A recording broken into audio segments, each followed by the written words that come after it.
What do you know about the cruelty of drug cartels, shootings, kidnappings, and even taking over entire countries? And the scale? Some have hundreds of thousands of people armed with weapons and even armored vehicles. Oh well. As you might have guessed, today I will talk about the largest drug cartels in the world and why no one is fighting them. Sinaloa Cartel.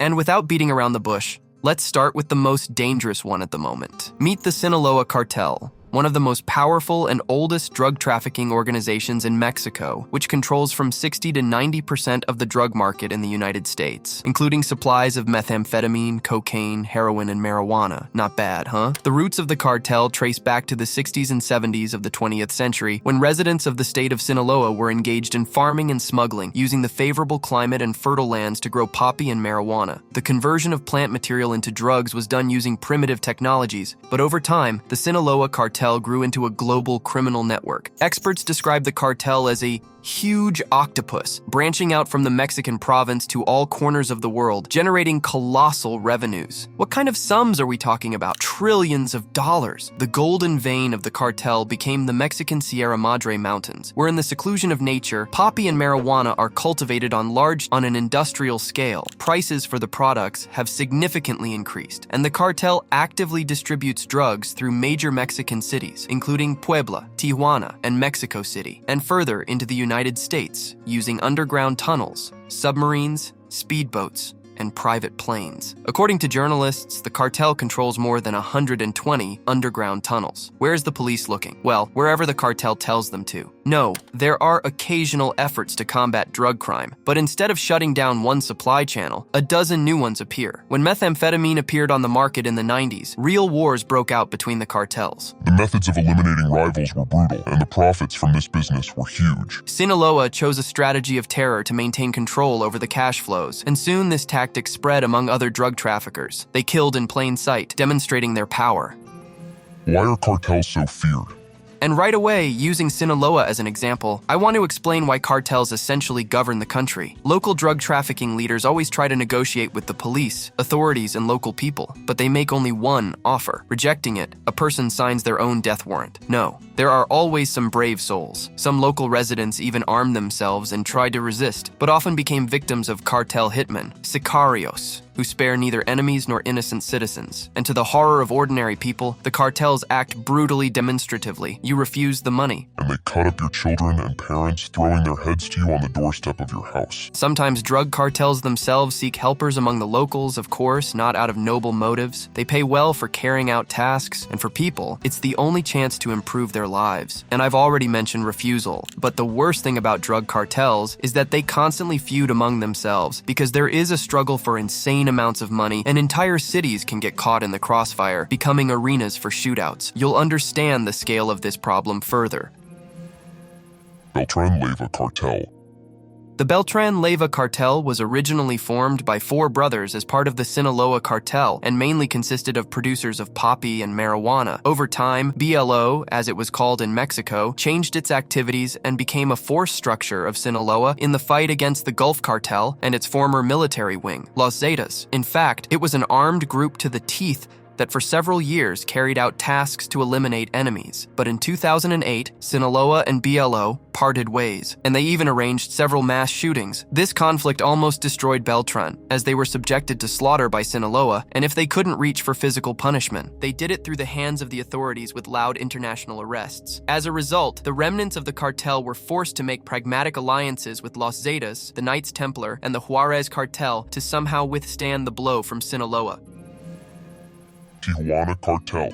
Well, since I've started talking about wars, let me tell you about the bloodiest cartel in history. In the 90s and the early 2000s, the Tijuana Cartel, led by the Arellano Felix brothers, became one of the most powerful and dangerous organizations in Mexico. At the height of its influence, this cartel even managed to infiltrate Mexican law enforcement structures and the judicial system. It controlled the transportation and distribution of huge quantities of cocaine, heroin, marijuana, and methamphetamine. The cartel became known for its brutal treatment and frequent use of violence. In 1998, Ramon Arellano organized an attack that resulted in the deaths of 18 people in Bay, California. Yes, in another country, you understood correctly. And the cartel carried out such massacres all over the world, not only within the framework of local disputes. However, since 2006, the Sinaloa Cartel began to seize territories previously controlled by the Tijuana group. Since then, despite the fact that the Tijuana Cartel still operates, it has significantly weakened due to targeted killings of key figures in the gang's leadership, arrests, internal disputes, and increased pressure from Sinaloa. Today, the Tijuana Cartel consists of several cells, but in terms of brutality, they still have no equals.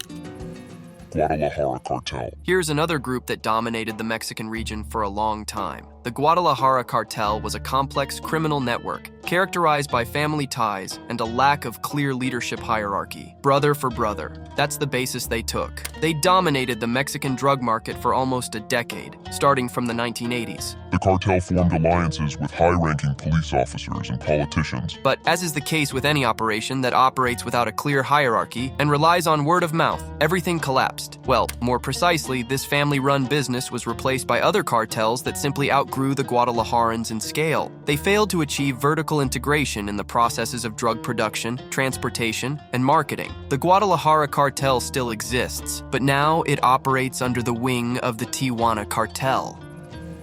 Urabenos Cartel. And where would we be without the homeland of Pablo Escobar? The Colombian Urabenos Cartel, also known as the Gulf Clan, was once one of the leading players in the drug market, but its time passed with the era of giants like Medellin and Cali. In modern Colombia, a country of huge emeralds, there are about 300 criminal groups, which, although not as powerful as their predecessors, still have enough brutality and ambition. Until 2018, the Urabenos Cartel was the most powerful. From 2007 to 2009, they killed about 3,000 people, and these are just approximate figures. Can you imagine? But they didn't limit themselves to just drugs. Their activities included illegal mining, oil smuggling, both their own and Venezuelan extortion and operations in the banking sector. The cartel churned billions of dollars and even used mini-submarines to transport cocaine from Mexico. Yes, this happens not only in movies. Most of the cartel's fighters were neo-fascists, and their methods were ruthless: shootings, torture, burning alive those who stood in their way. They completely controlled northern Colombia. Since 2016, the government has waged a real war against the cartel called Operation Agamemnon. In 2017, under pressure from military groups, the organization began to fall apart. Its leader, Dairo Antonio Usuga, known as Otoniel, was forced to flee, losing power and control, and now it's just the remnants of the former power that controlled the region.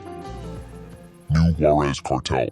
Located on the border of Mexico and the USA near El Paso, Texas, the Juarez Cartel has been a key player in the American cocaine market for many years. Can you imagine the money swirling there? Also known as the Vicente Carrillo Fuentes organization, this cartel earned up to $200 million weekly. True, it was until the death of their leader, Amado Carrillo Fuentes, in 1997, which marked the beginning of their slow decline. But a lucrative piece of the market can't remain without an owner. In September 2011, the Mexican Federal Police announced the renaming of the group to the New Juarez Cartel and the recruitment of new members. This cartel has an armed unit known as La Linea, a street gang that terrorizes the local population, beheading its enemies, desecrating bodies, and leaving them on display in public places, all according to Mexican classics but in the border American territories. Now, the main rival of the New Juarez Cartel is the Sinaloa Cartel, which, according to experts, retains control over a significant portion of the drug business in Juarez. In 2012, the fight for territories led to 2,086 deaths in Ciudad Juarez, and many of these killings are still unsolved, as reported by CNN. But I think you understand that the local police are on the cartel's payroll.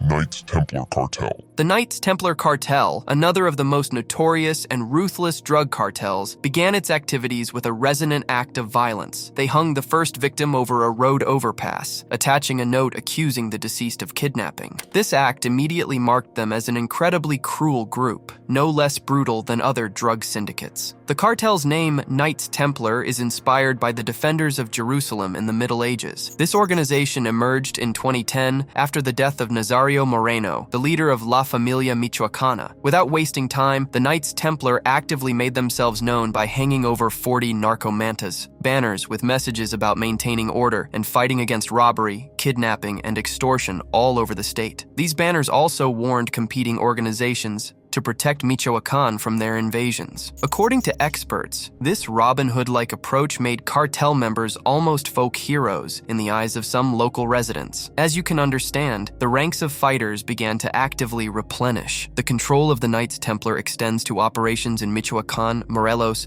and the state of Mexico. However, in recent years, their dominance has been seriously attacked by the new generation Jalisco Cartel, which is actively trying to gain influence in Michoacan. This competition has led to a series of bloody clashes, resulting in the deaths of several hundred ordinary people. Los Zetas Cartel. Founded in 1999 by former Special Forces members from elite units of the Mexican Army, this cartel is considered one of the most technologically advanced and dangerous drug cartels operating in Mexico at the moment. This name originated from the radio call signal used by commanders in the Mexican Army. Starting their activities in partnership with the Gulf Cartel, by 2010, Los Zetas had separated and started their own operation. According to Ralph Reyes, head of the Drug Enforcement Administration in the Mexico and Central America region, since then, Los Zetas have been responsible for most of the brutal crimes related to drug trafficking in Mexico, including murders, beheadings, kidnappings, and extortions. They are also involved in numerous high-profile actions, such as the massacre in San Fernando, which resulted in the death of 193 people in 2010, and the grenade attack in Michoacan in 2008, which claimed the lives of 8 people and injured over 100. Today, Los Zetas control 11 Mexican states and continue to expand their ranks, training new mercenaries as part of several training programs. This cartel remains one of the most powerful and influential in the region, posing a danger to both the local population and government structures. And as you understand, the authorities simply do not have the money and resources to counter such powerful criminal groups. By the way, if you need a job, can write scripts, edit videos, or do voiceovers, then write to our Telegram bot in the description. We will be glad to cooperate with you. Thanks for watching.